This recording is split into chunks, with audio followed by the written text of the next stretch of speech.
The number one subject on the minds of Milwaukee's youth council members is a familiar one, jobs. The teens are sitting at a long table in a meeting room at City Hall, brainstorming about the activities they want to sponsor during this new session.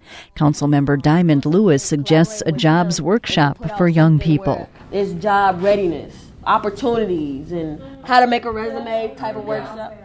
How to talk to people. The senior at St. Joan Antietam High School says she regularly sees unemployed people wandering the streets of her North Side neighborhood. From what I see, when I hear from my friends and stuff, people, their parents might not have jobs and stuff, and it's hard. And I mean, you can get by though, but that's when crime rates go up because it just comes down to the survival of the fittest. But I see it. Yeah, I do see it. Other issues Lewis mentions as weighing heavily on her mind this election year include health care and criminal justice. She says, unfortunately, she won't be able to vote on November 6th because she won't turn 18 until January. The only youth council member here today who can cast her first ballot is Budny. She celebrated her 18th birthday last month and has just registered to vote. Yes, I did. Just about half an hour ago, I think I went and filled out the form and turned it in. I am pretty excited. The senior at Rufus King High School perceives this election as the most significant of her short lifetime.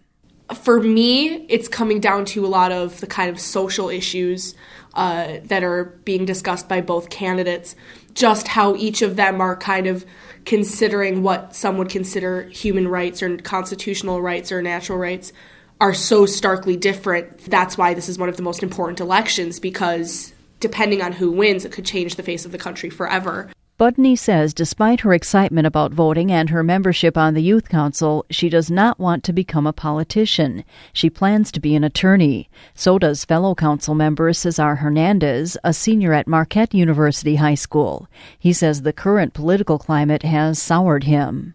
It is extremely polarized.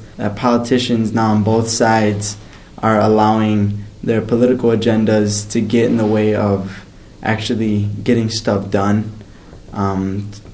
Just the complete standoff that has been going on in politics for the longest time has prevented really a lot of things from occurring. It has prevented a lot of movements from passing through, a lot of bills, laws, whatever it may be. It's just kind of like at a dead stop. And I feel like they need to put the differences aside and do what's best for, the people. Hernandez says all he's ever known is a polarized political climate, and he doubts the discord will end anytime soon.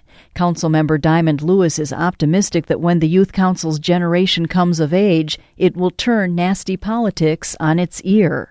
If the right person gets into office or stays in the office, then it will eventually, it just takes a lot of time to dig out of a big hole. It takes a lot of time, so I'm hoping though. While Lewis cannot yet vote candidates into or out of office, she says she intends to follow the news and make sure her voting-age friends and family members visit the polls.